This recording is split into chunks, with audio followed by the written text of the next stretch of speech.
We're implementing budget cuts, and your position has been eliminated, Trent said with a dismissive shrug, leaning back in his leather chair. Thanks for everything, Granny. I sat across from him in his spacious corner office, stunned into silence, the certificate of completion for Jenna's training program still warm in my hands. I had just finished presenting it to him, proud that I'd successfully trained the young intern over the past 4 months. And this was my reward: immediate termination. Today is your last day, he continued, when I didn't respond.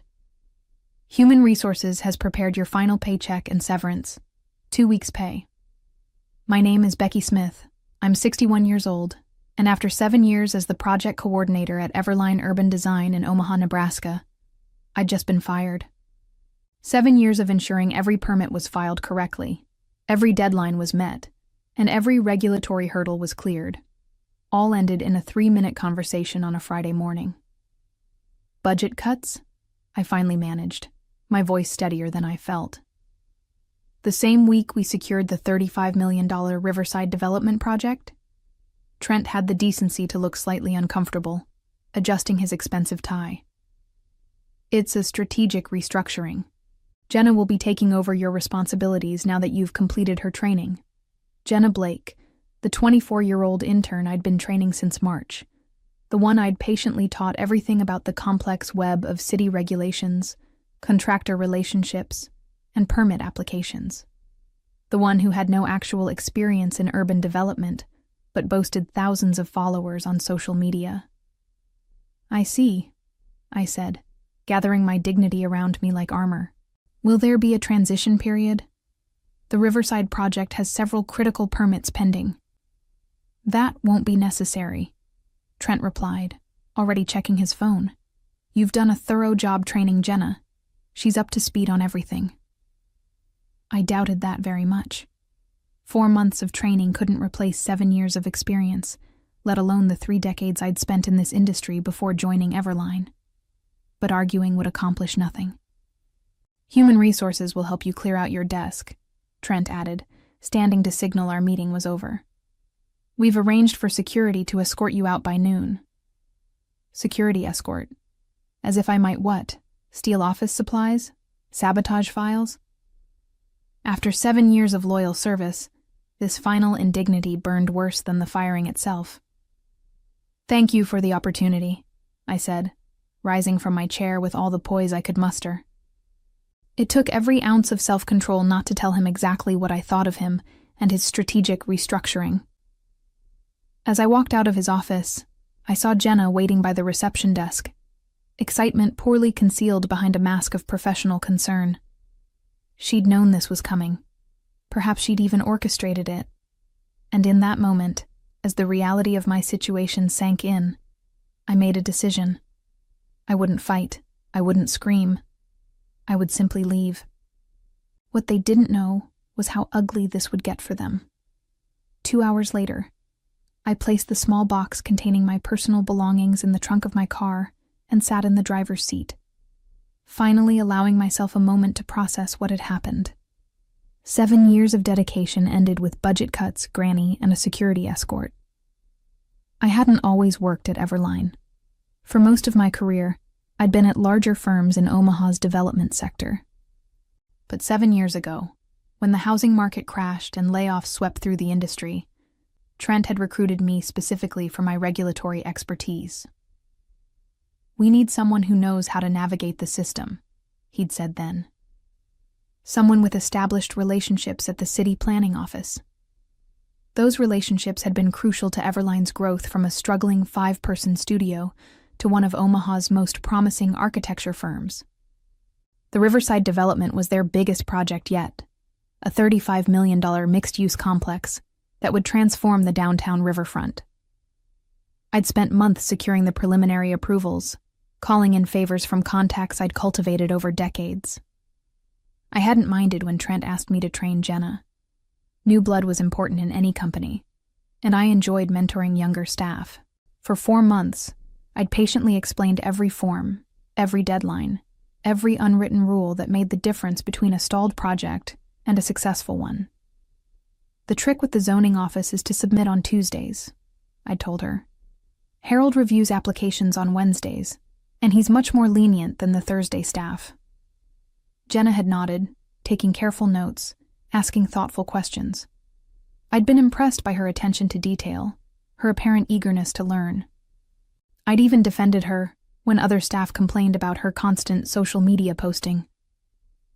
She's young, I'd said, but she's working hard and learning fast.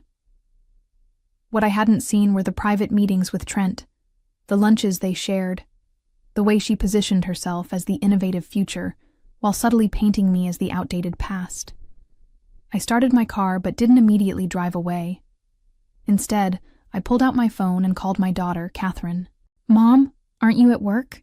she answered, surprised to hear from me mid-morning. "Not anymore," I replied, my voice finally cracking. "I was fired today." "What? Why?" Catherine's shock and indignation were immediate. I explained what had happened, the sudden termination, the insulting severance, being replaced by the very intern I'd trained. "That's age discrimination. You can sue them," Catherine exclaimed. "Maybe," I said, signaling to exit the parking garage. "But I'm not sure a lawsuit is my first choice." "What do you mean?" Catherine asked, suspicious. She knew me too well. "Nothing," I replied innocently. "I just need to think."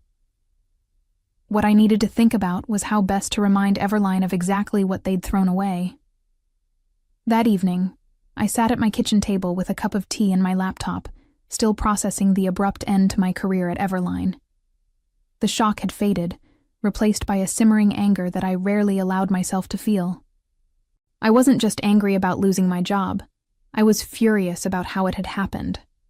The disrespect, the callousness, being discarded like obsolete equipment after years of dedicated service. I opened a folder I'd maintained meticulously for years, digital copies of every permit, every application, every approval I'd secured for Everline's projects. I paid particular attention to the Riverside development files. What Trent and Jenna didn't understand, what they hadn't bothered to learn, was that these weren't just standard forms submitted through normal channels. 3 years ago, the city of Omaha had approached me directly to help streamline their permit process for major developments. The city planning office was perpetually understaffed and overwhelmed by complex projects. Harold, the senior planning officer, had known me for decades and trusted my thoroughness and integrity. Together, we developed a solution. I established Smith Regulatory Consulting, LLC, which would serve as an official liaison between developers and the city. The arrangement benefited everyone. The city got a reliable point person who understood both sides of the process, developers got their permits processed more efficiently, and I got additional income plus the security of having my own business on the side. Everline knew about this arrangement. In fact, it was one of the reasons they'd hired me.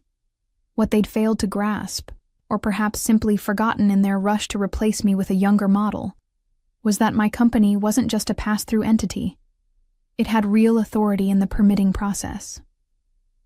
For the Riverside development, all the critical permits had been filed under my LLC's oversight, with my digital signature required for final approval.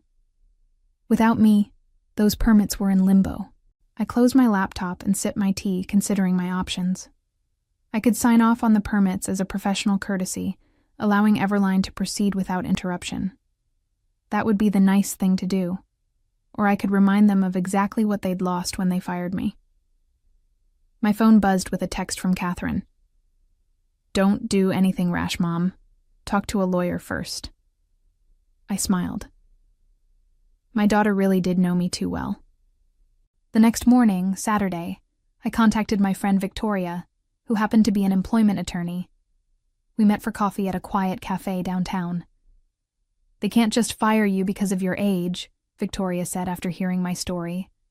"But proving age discrimination can be tricky." "I'm not interested in a discrimination lawsuit right now," I replied. "I want to know about my obligations regarding the permits filed through my consulting company." Victoria raised an eyebrow. "I see where this is going. Let me be clear.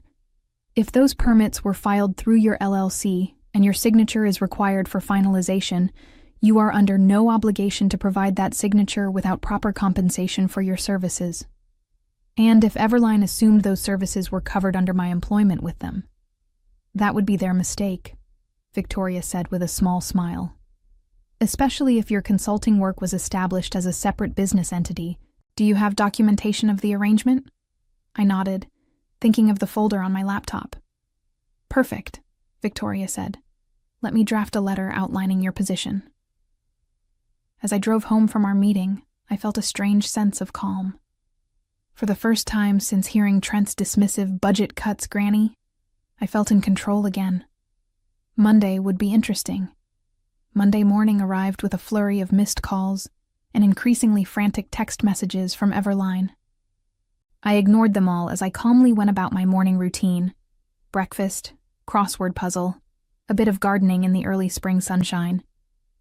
It was the first Monday in years I hadn't spent in a fluorescent-lit office, and I was determined to enjoy it. At 10:15 a.m., my phone rang again. This time it wasn't Trent or anyone else from Everline. It was Harold from the city planning office. I decided to answer. "Becky, thank goodness," Harold said when I picked up. "We've got a situation with the Riverside permits. Everline submitted a request for final approval, but everything's filed under your LLC. I told them I can't proceed without your digital signature." "Yes, that's correct," I replied calmly. "My company is the official liaison for that project." "They're saying you're no longer involved with the project? Something about restructuring?" "My employment with Everline ended Friday," I explained. "But my consulting company's involvement with the permits is a separate matter entirely." Harold paused before speaking again. "I see. Well, this puts us in an awkward position.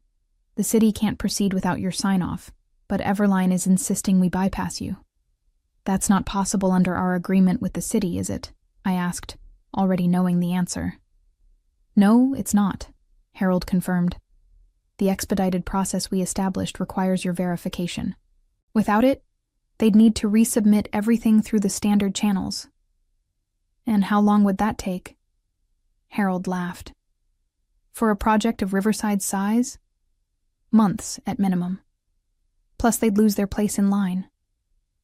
After finishing with Harold, I checked my phone to find 3 more missed calls from Trent. The latest voicemail was notably different from his earlier messages. "Becky, look, I think there's been a misunderstanding. Can we please discuss the Riverside permits? Call me back as soon as possible." I smiled. The panic in his voice was unmistakable. He'd finally realized what my firing actually meant for his precious project. At noon, I received an email from Victoria with the draft letter she'd prepared for Everline. It was perfect. Professional, firm, and crystal clear about my position. Smith Regulatory Consulting would be happy to complete the permit process for the Riverside development for a consulting fee of $75,000, approximately what I would have earned in salary over the next 9 months, plus formal credit as the regulatory compliance specialist on all project documentation. I approved the letter, and Victoria sent it immediately. Trent's response came within minutes, a hastily written email demanding that I call him for an urgent discussion. I ignored it. Instead, I drove to my favorite nursery and spent the afternoon selecting plants for my garden. I was examining tomato seedlings when my phone rang again. This time, it was a number I didn't recognize. "Hello? Mrs. Smith, this is Jackson Warren." I nearly dropped my phone. Jackson Warren was the principal investor in the Riverside development, a prominent businessman with deep pockets and a reputation for not tolerating delays. "Yes, Mr. Warren. What can I do for you?" "I understand there's an issue with the permits for Riverside," he said, his tone direct but not unfriendly. "Trent Callahan seems to be having trouble explaining the situation clearly. I'd like to meet with you directly to understand what's happening." I agreed to meet him the following morning at his downtown office. When I returned home, I found an email from Jenna Blake in my inbox. The subject line read, "Please help." The message itself was both pleading and condescending. "Becky, I know you must be upset about the restructuring, but holding up the Riverside project is only hurting your professional reputation. Please be reasonable and sign off on the permits. I'd be happy to include your name in the acknowledgments." Acknowledgments. After being fired and replaced, she thought I'd settle for a mention in the acknowledgments. I deleted the email without responding and went back to planning my garden. Tomorrow's meeting with Jackson Warren would be interesting indeed. Tuesday morning, I dressed carefully for my meeting with Jackson Warren, choosing an elegant navy suit I'd rarely worn to the casual Everline office. I arrived at Warren Development's sleek downtown headquarters 15 minutes early and was immediately escorted to a spacious conference room with floor-to-ceiling windows overlooking the very riverfront the Riverside project was meant to transform. Jackson Warren entered precisely on time, a tall man in his late 50s with silver hair and a reputation for blunt speaking. He shook my hand firmly. "Mrs. Smith, thank you for coming. Coffee?" I accepted, and as his assistant served us, Warren got straight to the point. "I've invested $12 million in the Riverside development so far," he said. "Now I learn that the entire project is stalled because Everline fired the one person who could navigate the permit process. I'm not pleased. I understand your frustration, Mr. Warren." "Call me Jackson," he said, leaning forward. "I've been looking into this situation. It seems your firing wasn't just unexpected. It was exceptionally poorly timed and possibly illegal." I raised an eyebrow, but said nothing. "Tell me about these permits," Jackson continued. "Trent claims it's a simple paperwork issue that you're dragging out because you're bitter about being let go." I opened my laptop and showed Jackson the digital trail of the Riverside permits. The initial applications, the preliminary approvals, the pending final clearances, all filed through Smith Regulatory Consulting. 3 years ago, the city of Omaha asked me to establish this arrangement to streamline the approval process for major developments, I explained. Everline knew this. It's why they hired me. But apparently they forgot that my consulting company is legally separate from my employment. Jackson studied the documents carefully.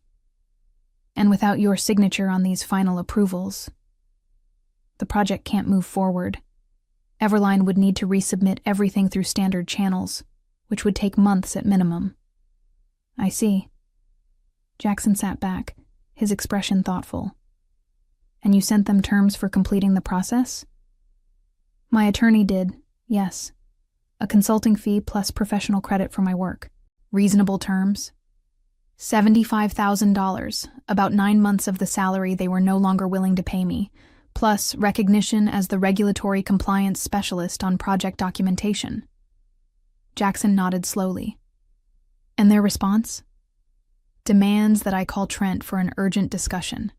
Nothing addressing the actual terms." "Typical," Jackson muttered. He tapped his fingers on the table for a moment, then made a decision. "Mrs. Smith, Becky, I'd like to make you an offer that bypasses Everline entirely." This was unexpected. "I'm listening." "Warren Development would retain Smith Regulatory Consulting directly for the duration of the Riverside project. Same fee you proposed to Everline, plus a bonus structure tied to meeting key regulatory milestones. You'd work directly with my team, not through Everline." I tried to keep my expression neutral despite my surprise. "And Everline's role?" "That's between me and them," Jackson said with a cold smile. "But I'm reconsidering our entire relationship given how they've mismanaged this situation." I left the meeting with a handshake agreement and instructions to have Victoria review the formal contract that would arrive that afternoon. As I walked to my car, my phone buzzed with a text from Trent. "Emergency meeting about Riverside today at 3 p.m. Your presence requested. Will pay consultation fee." Too late, I thought. Much too late. When I arrived home, I found an elaborate flower arrangement on my porch with a card from Jenna. "So sorry about the misunderstanding. Please call Trent ASAP. We need you." I placed the flowers on my elderly neighbor's porch instead, knowing she would enjoy them more than I would. Then I called Victoria to brief her on the Warren development offer. They're offering to match the fee we proposed to Everline, plus performance bonuses, I explained. And I'd be working directly with Warren's team, not through Everline. Cutting Everline out entirely, Victoria said with an appreciative whistle. That's quite a development. Did Warren indicate what this means for his relationship with Everline? He said he's reconsidering it. I got the impression that Trent has some explaining to do. I imagine he does, Victoria replied. Send me the contract when it arrives. In the meantime, I suggest you continue ignoring Everline's increasingly desperate attempts to contact you. I spent the afternoon in my garden, planting the seedlings I'd purchased the day before. It was therapeutic, digging in the soil, setting young plants into place, imagining the harvest to come. A perfect metaphor for this unexpected new chapter in my professional life, planting seeds for future growth after being uprooted. By Wednesday morning, news of my arrangement with Warren Development had spread through Omaha's tight-knit development community.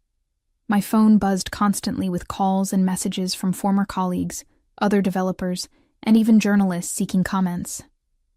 Trent's desperation reached new heights. First came an email offering an immediate consulting contract at twice the rate I'd requested. When I didn't respond, he followed up with a voicemail. Becky, please, we need to talk. Warren's threatening to pull Everline from the Riverside project entirely. This could ruin us. Whatever you want, name your price. You can have your old job back with a raise. Just call me. The panic in his voice was almost satisfying enough to make up for budget cuts, Granny. Almost, but not quite. At noon, Victoria called with an update. Warren's legal team sent over the contract. I've reviewed it. It's very favorable. Significantly better terms than anything Everline might offer you now. How so? I asked. For starters, it's not just for Riverside. Warren wants Smith Regulatory Consulting retained for all of his development projects in Omaha for the next 2 years, with an option to renew. The fee structure would give you a comfortable 6-figure income, plus those performance bonuses we discussed. And Everline's role? That's the interesting part, Victoria said, and I could hear the smile in her voice. The contract includes a clause stating that Warren Development reserves the right to select or reject any architectural partners for their projects. There's no guarantee that Everline will remain involved with Riverside, let alone future developments. I signed the contract that afternoon, feeling a strange mix of vindication and melancholy. I hadn't set out to destroy Everline. I'd given 7 good years to that firm. But they had made their choice when they decided I was disposable. By Thursday, the situation had evolved dramatically. I received a call from Harold at the city planning office. Becky, you won't believe what's happening. Trent Callahan has been calling every hour, trying to find a way around the permit requirements. When I explained it wasn't possible, he actually suggested that the dinosaur procedures needed to be updated for the modern era. I laughed. I assume that went over well? About as well as you'd expect, Harold chuckled. The planning director reminded him that those dinosaur procedures ensure public safety and regulatory compliance. Then he asked if Everline was officially rejecting the expedited process we established with your consultancy. Trent backpedaled pretty quickly after that. Later that day, I met with Jackson Warren and his project team to begin the transition.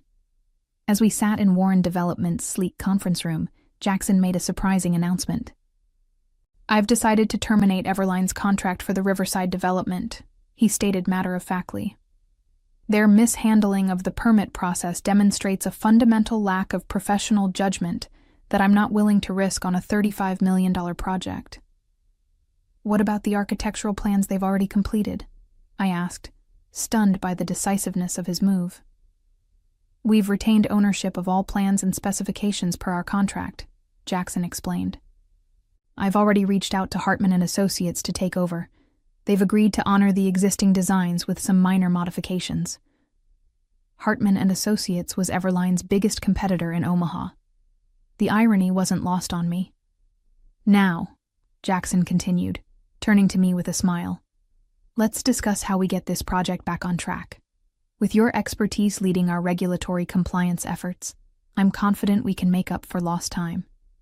As the meeting progressed, I found myself energized by the challenge ahead. At 61, I had been dismissed as irrelevant, a granny whose experience no longer had value. Now, I was a key consultant on the biggest development project in Omaha, working directly with one of the city's most influential investors. Sometimes being fired is the best thing that can happen to you, especially when they have no idea what they're losing. The headline in Monday's Omaha World-Herald business section said it all. Warren Development drops Everline from Riverside project, cites permit mismanagement. The article detailed how the $35 million project would now proceed under new architectural leadership, with Smith Regulatory Consulting handling all regulatory compliance. There was even a quote from Jackson Warren. In development, experience and relationships matter. We've brought in the best regulatory compliance specialist in Omaha to ensure this project proceeds smoothly for the benefit of the community. The best part? A small photo of me standing with the Warren development team at the permit office, my digital signature finalizing the very approvals that had been in limbo the week before. I saved a copy of the newspaper alongside the termination notice Trent had handed me just 10 days earlier. The contrast couldn't have been more stark, from fired with a paltry 2-week severance to featured in the business section as a key consultant on Omaha's most significant development project. Catherine called shortly after the article was published. "Mom, you're famous," she exclaimed, "and I just heard through the grapevine that Everline is in complete disarray." "Oh?" I tried to sound merely curious rather than satisfied. Apparently, they've lost 2 other clients who are concerned about their ability to navigate the permit process without you. And Jenna? She's been reassigned to social media strategy after she couldn't figure out how to submit a basic variance application. I couldn't help but smile at that. Social media strategy. Exactly what Jenna was qualified for, not the complex regulatory work Trent had tried to foist upon her after firing me. "It's not just Riverside they've lost," Catherine continued. "Jackson Warren has 5 other projects in development across the city, and word is he's taken all of them away from Everline. That's millions in contracts." "That's business," I replied simply. "No, Mom," Catherine laughed. "That's karma." "It's not karma," I corrected her gently. "It's just the natural consequence of undervaluing expertise." 3 months later, I stood at the Riverside groundbreaking ceremony, watching as Jackson Warren and city officials ceremonially turned the first shovels of dirt on the project. My role had expanded beyond regulatory compliance. I was now effectively Warren Development's liaison with the city for all their projects, a position created specifically for my unique combination of expertise and relationships. As photographers captured the moment for local news outlets, I spotted a familiar face on the periphery of the crowd. Trent Callahan, looking decidedly less confident than when he'd fired me with a dismissive, "Budget cuts, Granny." Our eyes met briefly before he looked away, his discomfort evident. After the ceremony, a reporter from the Omaha World-Herald approached me for an interview. The resulting article, "The Permit Whisperer: How Becky Smith Became Omaha's Most Sought-After Development Consultant," ran on the front page of the business section. It detailed my decades of experience, the respect I commanded from city officials, and the critical role regulatory compliance played in successful urban development. There was even a quote from Harold at the city planning office. "Becky knows more about Omaha's zoning and permit requirements than anyone else in the industry. Developers who work with her get their projects approved in half the time." My consulting business expanded rapidly after that. I hired 2 assistants, experienced women in their 50s who'd been similarly pushed aside at other firms, and established an internship program specifically for people changing careers midlife. I never actively sought to damage Everline, but I watched with detached interest as their fortunes declined. Without access to my expedited permit channel, their projects faced delays. Several clients followed Warren Development's lead and took their business elsewhere. Trent's youthful approach wasn't delivering the results he'd promised. Jenna lasted 6 more months before leaving for a marketing position at another firm. I wished her well when I heard the news. She was young. She had time to learn that flash without substance rarely succeeds in the long run. As for me, at 61, I had embarked on the most rewarding phase of my career. Not as someone's employee, but as the architect of my own success, building a business that valued experience, embraced wisdom, and never ever dismissed someone as just a granny.